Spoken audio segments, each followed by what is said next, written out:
The Currency of Guilt. Part 1 of 10. The Prison Economy.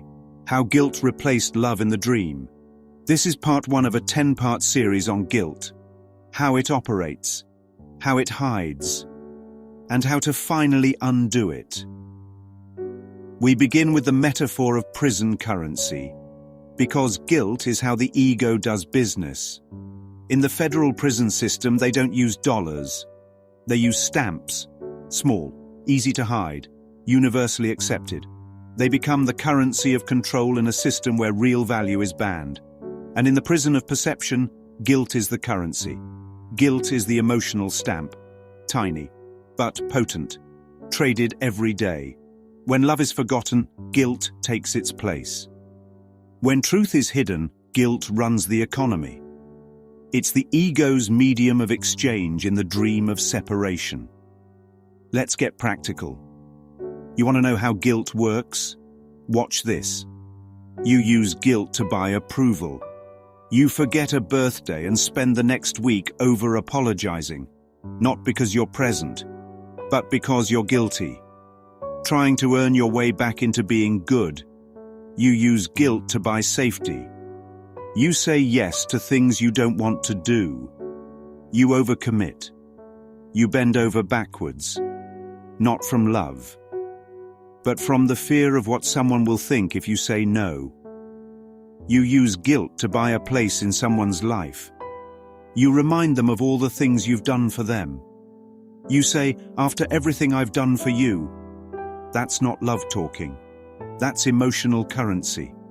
And the price is guilt. You use guilt to control others. You say, I'm not mad, I'm just disappointed.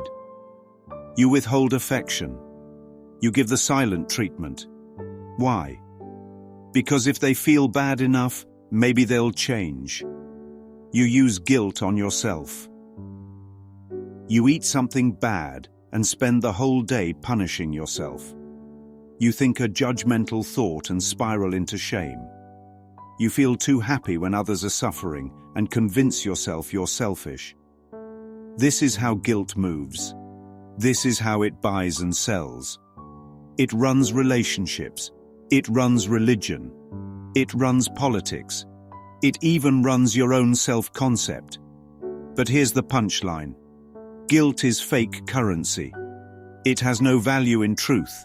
It's a counterfeit, printed by a mind that thinks it left God. A Course in Miracles says it like this. While you feel guilty, your ego is in command because only the ego can experience guilt. That's from Chapter 4, Section 4. Only the ego can feel guilty, because guilt comes from the belief in separation. Chapter 5, Section 5 says this. Guilt is always disruptive. If the ego is the symbol of the separation, it is also the symbol of guilt. Every disordered thought is attended by guilt at its inception and maintained by guilt in its continuance. So if your thought starts with guilt, it's already twisted. And if you keep feeding it, you're reinforcing the separation. Here's another one from Chapter 13, the introduction. The acceptance of guilt into the mind of God's Son was the beginning of the separation. The world you see is the delusional system of those made mad by guilt. That's not poetry. That's diagnosis. This entire world is a projection of a guilty mind trying to escape itself. Now listen to this. Love and guilt cannot coexist. To accept one is to deny the other. So if you're holding guilt, you're blocking love. You're trying to pay a debt that was never real. You're trading stamps in a prison yard. But the prison isn't even locked. There's no guard. There's no sentence. There's no crime. Guilt is the evidence of a thought system that says you are not as God created you. That's why the ego clings to it. Because without guilt, the ego has no life. So what's the escape route? Forgiveness. But not the kind the world teaches. Not, I forgive you for what you did. That still makes it real. The forgiveness A Course in Miracles teaches is this. Nothing happened. There is no sin. There is no guilt. You remain as God created you. Chapter 13 says, "Let the holiness of God's Son shine away the cloud of guilt that darkens your mind. With everyone whom you release from guilt, great is the joy in heaven." So, mighty companion, stop trading in guilt.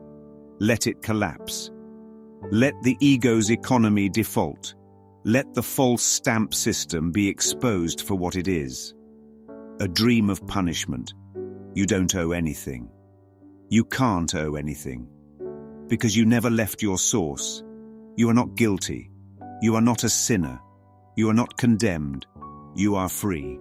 And in truth, you always were. Tomorrow, we go deeper. If guilt is the currency, then who's the banker? Who benefits from keeping guilt in circulation? In part 2, we're going to expose the ego's financial system and reveal who really profits when you forget who you are. Stay with it. The prison walls are cracking and the light is coming in. This is just the beginning. Part 2 drops tomorrow.